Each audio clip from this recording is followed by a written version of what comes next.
You've probably heard that China's holiday market is a gold rush for Western brands. And it is. Get it right and the rewards are absolutely enormous. But here's the thing. Get it wrong and the damage to your brand can be, well, irreversible. The difference between winning big and failing spectacularly, it often comes down to one crucial concept, and we are about to break it all down. So, let's just start with this number right here. Over 180 billion yuan. You know what that is?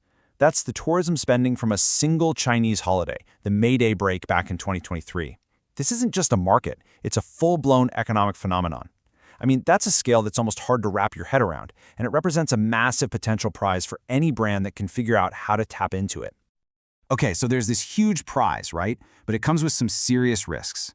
This market is absolutely littered with cultural pitfalls that have tripped up some of the biggest, smartest brands in the world.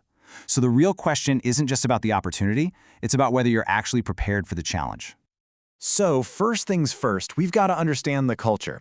In China, holidays aren't just a few days off work. Nope, they are major economic and cultural events that literally shape how an entire nation shops, travels, and connects with each other. And this is where it gets really tricky for outside brands. Consumer behavior during these holidays is changing, and it's changing fast. Success now completely depends on understanding 4 key shifts that are totally reshaping the landscape. The first big shift you need to know about is this move away from just, buying stuff. It's no longer just about acquiring things. Consumers now are prioritizing spending on travel, on services, and on memorable experiences, things that create positive emotions and strengthen family bonds. That travel boom we just saw, that's a perfect example of this in action. All right, next up, we've got the rise of the new Chinese style. Holiday spending is becoming this really powerful way for people to express their cultural identity.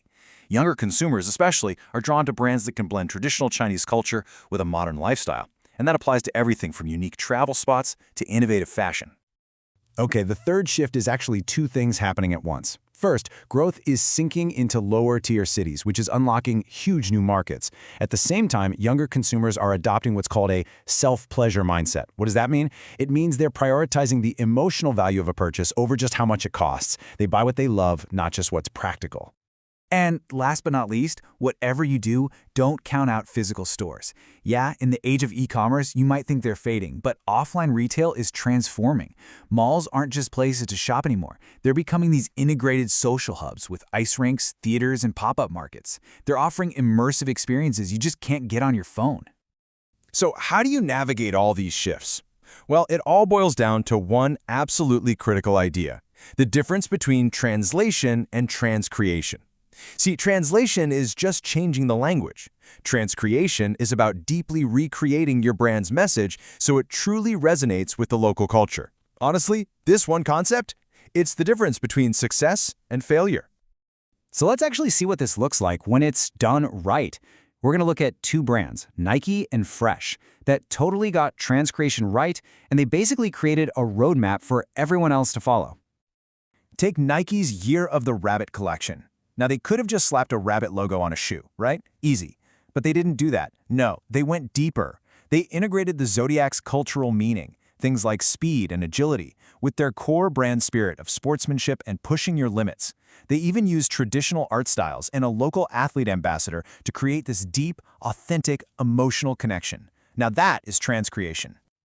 Then you've got the beauty brand Fresh. These guys absolutely nailed China's unique digital world. They teamed up with a super popular local IP, Pop Mart, and used WeChat's advertising tools to funnel a ton of traffic to their mini program. And the result? Get this, a staggering 1,180% increase in traffic.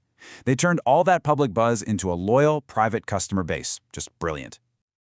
But for every brand that gets it right, there's one that gets it spectacularly wrong. And there's no better cautionary tale than Dolce & Gabbana. Their failure gives us this incredibly stark contrast and a critical lesson in what happens when a brand just phones it in with superficial translation instead of doing the hard work of cultural understanding. Their ad campaign, called Eating with Chopsticks, was widely condemned with this exact phrase: blatant racism. The ad showed a Chinese model clumsily trying to eat Italian food with chopsticks, and it just came across as stereotypical and, frankly, arrogant. The backlash was immediate and absolutely devastating. It wiped out years of their brand building in China overnight. So when you put it all side by side, the difference is just night and day, isn't it? Success comes from that deep cultural transcreation, from building real emotional connections. Failure? That comes from lazy, superficial translation and gimmick-driven campaigns. It's a completely different strategy that plays out across content, channels, and your core brand values. So, after all that, the big question is, how do you make sure your brand ends up on the right side of this equation? Well, all these insights can be boiled down into a clear, actionable, 3-step framework for winning in China's holiday market. All right, here it is, your 3-step playbook. Step 1, insight first. This is non-negotiable. You have to do your cultural homework. Step 2, emotional connection. Go beyond the functional benefits of your product and connect with core cultural values like family and reunion. And Step 3, master the digital and social ecosystem. You have to play by the local rules, using platforms like WeChat and Douyin to create a seamless journey from awareness to purchase. And that really brings us to the final, crucial question you have to ask yourself. Take a hard look at your own strategy.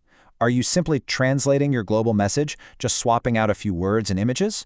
Or are you truly transcreating, reimagining your brand's very essence to build a genuine, respectful, and lasting connection with Chinese consumers? Because the answer to that question will determine everything.